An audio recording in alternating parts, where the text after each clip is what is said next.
the Bears Den with Drake Toll for a Baylor take on your lunch break. And welcome back into the Petty Clinic Low T Bears Den. Happy Monday, everybody. Rounding out your last half hour today.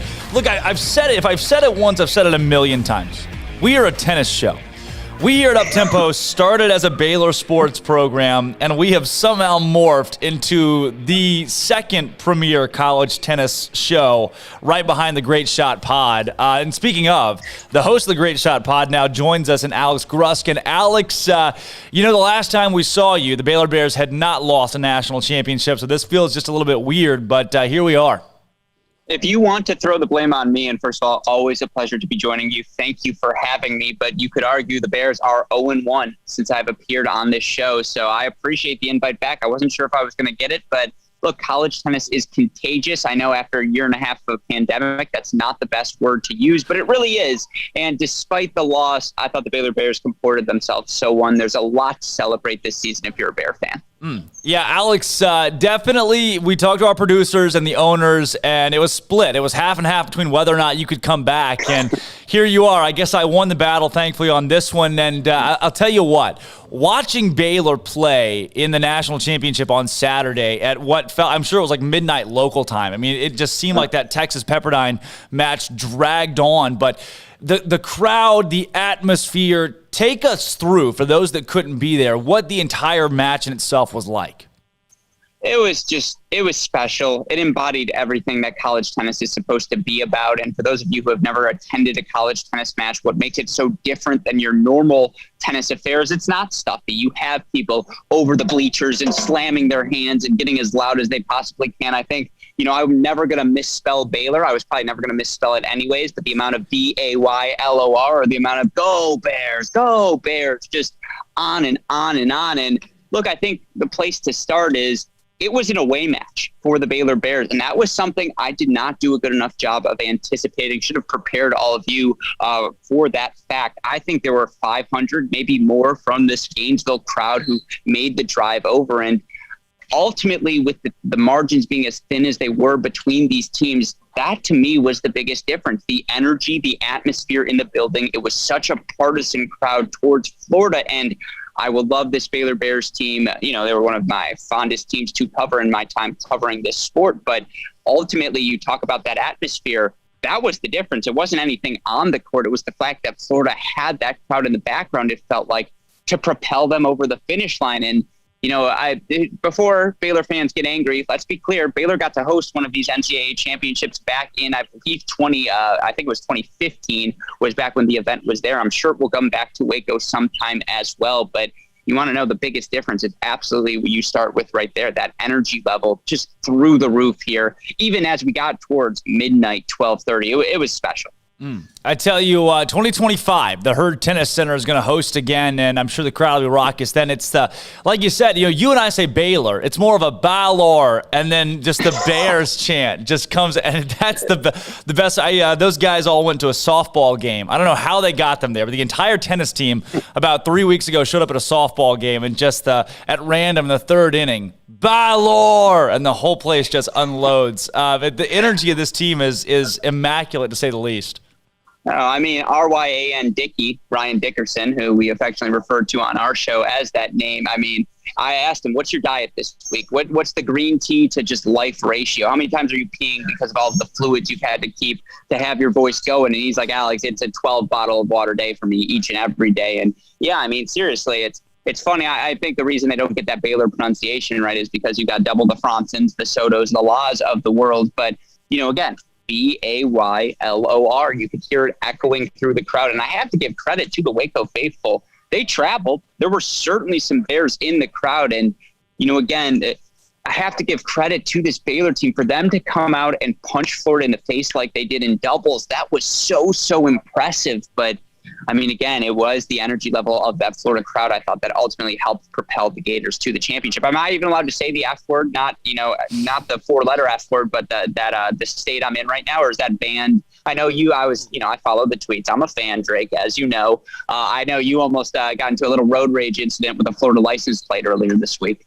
We had Sam Gore on the show earlier today, and he told us that no matter what, we have to love Florida because the head coach's son won the match for them. So apparently that's supposed to make it all better for us and be the Band-Aid for the boo-boo is the fact that they won it on the coach's son. Mm-hmm. No, I mean, look, that match in particular was the swing match. Charlie Broome came out firing at 5 singles. And I will say Charlie Broome, a close friend, he played 4 years at Dartmouth with a buddy of mine before getting his master's in tennis at Baylor. And yeah, I love Charlie. He'd be the first to admit it. The crowd got to him. He lost confidence in his forehand. Again, Ben Shelton played a great match. This is not to take anything away from the Gators. They earned it. They're your national champions thoroughly this season, but I would have loved to see that match played on a neutral site. And we're all happy to have fans and some sense of normalcy back in our lives, except for maybe Michael Woodson, who was like, can we get COVID protocols for this match? Can we do it without fans? Can we just play straight up? Let's see who the more talented team is, because one could legitimately argue that if this was a neutral site match, the Baylor Bears take it, especially given the fact that they took that doubles point.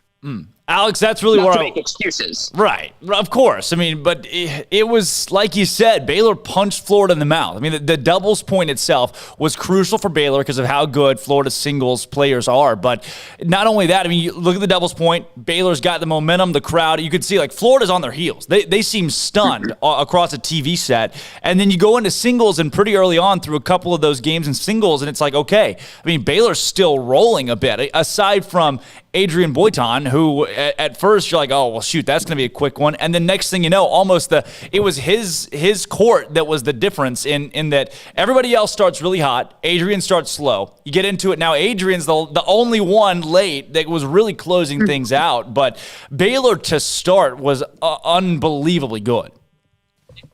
And to your point, I'm gonna push back, but in a pro Baylor fashion. So I think you're gonna like it. Nicky Stakowiak, my boy, was outstanding in his first set. And just some context in case, I know this is a tennis show, so you're well aware of this fact. I don't need to tell you. And by the way, to be compared to say you are a cross between myself and Kirk Herbstreit, I have never been more flattered, my friend. That was perhaps the nicest thing I've heard all week here down in Orlando. And you did an excellent job with your metaphors that are up a field goal. There was a missed extra point, an onside kick. I was in on all of it. I think that's a good analogy. And again, something we talk about on our Cracked Rackets Great Shot podcast, go to crackedrackets.com. You can find all of our thoughts on everything. There's plug number one, is the fact that, match calculus wise in tennis, as much as there's 6 individual singles matches and the doubles point, it's really just finding your pathway to 4 points in a dual match. Baylor was halfway there. They took the doubles. They got 3 first sets, in particular for Nick Stakowiak to get a first set over an undefeated Blaise Bicknell at 4 singles. For Adrian Boitan, as you mentioned, to go down an early break, but then win that first set against Duarte Valle at the number 1 singles position. And then for Charlie Broome, looked like he was cruising at number 5 singles over a freshman. And you think 5th-year senior on paper against a freshman, you kind of like that matchup if you're the Bears. There is no doubt the Bears made their push. The first hour and a half probably went about as close to script as Coach Woodson could have expected. But again, this is where college tennis is a match and a sport of momentum shifts. And once Florida got that momentum, once Rifus got the set on 2, Andy Andrade played so well for Florida at number 3 singles. And I think he took a tiebreaker in his first set over Sven Log. And then, for them, Gujar versus Furman, for them to get that match as well. You could just feel the tides begin to turn, and the crowd won the match for Ben Shelton. There's not a doubt in my mind. A neutral site, Charlie beats him, like he really does. But Ben embraced the crowd, and I do think Charlie blinked a little bit, with all due respect. Again, if he hears this, and I know he will, I love you, Charlie. But that was the difference. It's just Baylor made their push. It just, in tennis, you got to make the push 2 hours long to get over the finish line. It was only an hour and a half for the Bears. Alex, I want your perspective too. You get that grueling match against Tennessee where Baylor just goes. I follow that so closely because at any point in time, it felt like, all right, one of these teams is going to pull away late, and it took so long for someone to actually pull away. I look at that and I think, man, you got the TCU match, which just takes a lot out of you because you're playing a rival. You go Tennessee down to the wire. Then you go Florida in the national championship match. I mean, these guys are playing tennis after tennis after tennis 3 straight days. What kind of toll does that take on these athletes? I mean, basketball players get a week to prepare for the championship. Yeah. I mean, this is so different. Well, they say tennis players aren't tough. To that I say, like, clearly we are very, very tough as a duo. Clearly, again, we can play consecutive days. And are we getting tackled out there? No, but you go side to side for 2.5 hours in 90-degree heat and then try playing and doing the exact same thing the next day. I would say, though, the broader point, and it's just not even a disagreement, but I think where it manifested itself was the fact of how late this match started. And this was a match scheduled for 7:30, and it's a joke for them to have thought that any time, like the first final was scheduled for 5:30, the second final not scheduled before 7:30. For anyone to think a college tennis match is going to last only 2 hours, particularly a national championship match, you're just asking to screw over who's ever scheduled to play that later match. And having been on the grounds, the Bears warmed up like 7 different times. And that, to me, was what could have made a difference as that match went on, because it's not just the physical toll of having to play 3 matches in 3 days. It was the fact of we started, we stop again.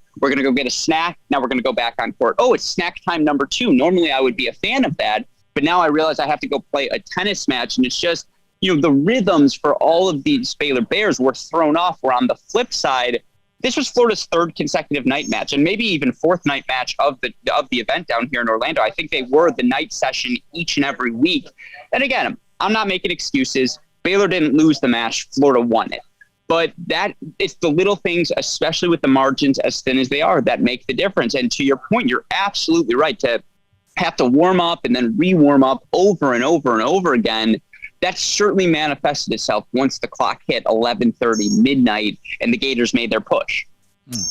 Alex, going into that match and even coming out of it, I'm sure every year you get a case of a ton of random niche fans. I say random, a ton of niche fans that are just diehard on the sport. And then whichever school makes it to the championship, there's that other few thousand that jump on Twitter or jump into an arena or a stadium somewhere. And I'm sure you saw that with Baylor and Florida. I mean, what kind of precedent does this set with a school that shows, hey, we're going to play on a national scale for men's tennis?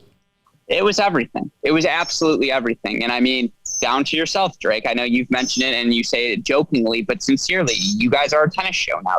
I can't tell you another local radio station, another local, fan group that has featured tennis this prominently in their shows. And it's a testament to the success of these Baylor Bears that you've been able to do so. And I mean, you followed the match. Even I imagine on the TV, I'm going to flip this on you as all good interviewees do. From your home, could you feel that atmosphere? Could you feel that crowd? Because I know in there it was electric. And I say this lovingly. I hope everyone in the crowd was vaccinated, because if one freaking person had COVID, that thing was a super spreader. And of course, that is not something to joke about, but that speaks to shoulder to shoulder. It was packed. People were loose as well. There was a healthy amount of tailgating from this Florida crowd going into the match. I almost got in a fist fight myself, and I'm freaking media. And I was like, don't yell. I was like, dude, you're being like, one guy was he was going after Nick Stakowiak, and I think he got booted because nothing he said was making sense. He was like, oh, the ball was in. And it's like, you're watching, I think you're looking backwards, my friend. I don't know if you're looking at the right thing, but again, to flip this on you, it's contagious, right? I'm sorry to keep using that word. College tennis, the environment, the atmosphere, it just feels like the intimacy of it as a member of the crowd, you make a little bit more of a difference than you would at a football game, at a basketball game. And I think that's what makes college tennis special. I would be surprised if anyone who watched that match, especially they watched it like I did, didn't just hook right on. I mean, there was a point where 100%. Adrian wins that first point, and I just off the couch, my family members left the room because I had become so insufferable in my excitement over tennis. And I'm sure anybody else that watched it, even if they're unfamiliar with the sport, you could just see the passion and the energy. Sam Gore, credit to him, is a man of few words in the best way possible. I mean, he lets the game speak for itself so well. So you could really hear the crowd. You could see the athletes and the emotion, and he helped paint that picture by letting the picture campaign itself. And I think that was a big, I want to give plug to him as well. But yeah, you could feel it from the couch. And I know that you could feel it there. And Alex, to you, I mean, with this, talk about the precedent this sets for Baylor tennis, the fans, the sport, and how this is great. It's always great for the sport when a fan base can latch on. I mean, moving forward with Michael Woodson and this staff, he's got Isaac and those guys, you got to think this is not the last time Baylor will be on that stage. I think George Goldhoff, the volunteer assistant's the linchpin. I said this last time. Woodson, Isak, they're garbage. They're useless. No, they're exceptional. And again, Coach Woodson's ability to build a program, to take the reins and just go running with them, it's a testament to his. Again, he was handed a super team. There's no denying that, and yet it's a lot harder to make those pieces fit. I know early in the season, doubles was absolutely a struggle for the Bears, and Charlie Broom and Finn Bass, they were the all-tournament team number 3 doubles selection. They went 4-0 on the week. They were exceptional. And, yeah, you bring back your top 3, right? Adrian Boitan, if you've never watched tennis before, you're like, is it possible to hit a ball that hard? And then he does it on the next point, and the next point, and the next point. And he's only going to get better. And, again, he played this guy, Jan Magnus Johnson, yesterday against Florida Gulf Coast in the first round of the NCAA individual tournament, who, if you just read his name quickly, is Jamungus Johnson, which is beautiful. And he got a win. And, Matthias Soto's coming back. You're not going to have a conversation with a college coach about Baylor without them bringing up the talent of Matthias Soto. Sven Law, after struggling the first 4 months of the season, has found his rhythm once again. He and Connie Franzen could absolutely win the individual doubles. And then, again, whether it's Garcia, whether it's Finn Bass, whether it's Sebastian Nothla, I'm going to butcher his last name, but there's talent already on this Baylor roster. Talking to Coach Woodson, I know they've got some players in the queue as well that they're not quite ready to announce, but they'll be there. The Bears aren't going anywhere. There's not a doubt in my mind. They will absolutely be back moving forward. And Alex, you mentioned the name. My last question for you. I end this every time we bring in tennis analysts on, all 3 times, which again is a record, by the way, for local network radio in Central Texas. You don't get a lot of that, but I always end it on this because I think it to me has been really the most important part of this season and the glue part of the season. That's Michael Woodson and what he's been able to put together just in this 1 year with everything that he and the program have gone through between COVID, his being an interim coach, his not being announced the head coach until just 3 weeks ago. I mean, all credit in the world on my end to Michael Woodson, right? Yeah, without question. And again, I try to give him as hard of a time as I can. But look, I got the chance to meet his family this week as well. And just like anyone who's got a family that lovely, you're absolutely going to enjoy. And again, it speaks to the quality of his character. It speaks to his competitiveness as well. That guy is a stone cold killer, and you want the killer on your side without question. That's why I try to keep him close, right? Because I don't want him to turn on me. I'm sure it is better to have him in Baylor green than to let him get away. That's why he's been named the head coach moving forward. No one, some may be equal, but no one is going to exceed his passion for the sport, his passion for his players. It's a testament to him that he got Adrian Boitan over the finish line yesterday in that singles match after, what could have been, you don't want to play after you lose a national championship, but that's what we have to do here in tennis. Yes, I try not to praise him as much as I can because I know his ego is plenty healthy. But Coach Woodson's a stud, and the best is yet to come for the Baylor Bears.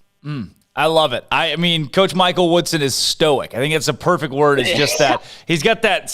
I didn't notice, I guess, the way that he sits on a bench, which is so incorrect. But but can I just say he may be stoic, but don't confuse his stoic nature for a lack of passion, because that man he'll knife you to win. He will do whatever it takes.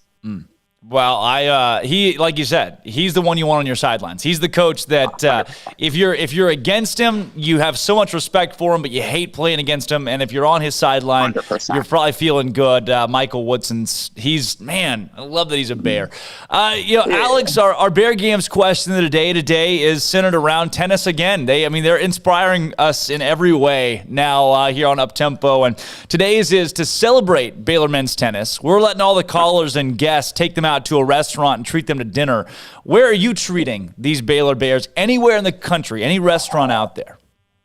Wow, that is an excellent question. Well, more than anything else, when I'm feeling down, when I've had a rough span of things. And also I'll point out tennis journalism doesn't pay as well as I would like. I'm taking them to Dairy Queen. Those boys deserve some ice cream. They deserve a blizzard or two on me.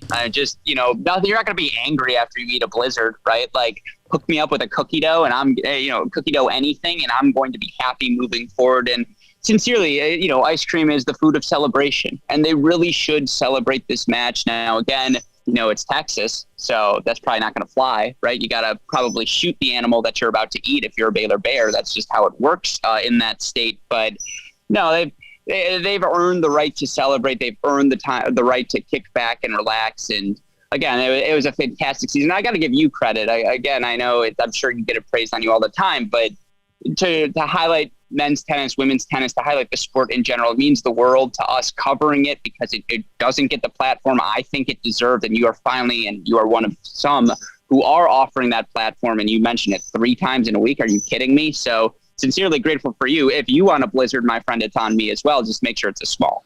I love it. Somebody mentioned the other day you're jumping on the bandwagon. I was like, no, bandwagons don't last forever. This tennis passion and love does last forever. Alex, I think I'm glad you said Dairy Queen, because I do feel as though if you take him to a fancy steakhouse, Dickerson just stands up and gives us good old Baylor, and it's over. You're kicked out. Everybody's gone. Yeah, that's the problem. He's too noisy. You can't take him anywhere fancy. So it's like it's got to be somewhere he can get kicked out of, and it's cool. Jeez. Well, hey, Alex, hopefully when those guys in the queue come out, we can have you on again. I'll make any excuse at this point. Maybe the Baylor tennis team will do something cool or crazy, or Michael Woodson wins a game of checkers, and we can make an excuse to have all you guys on again.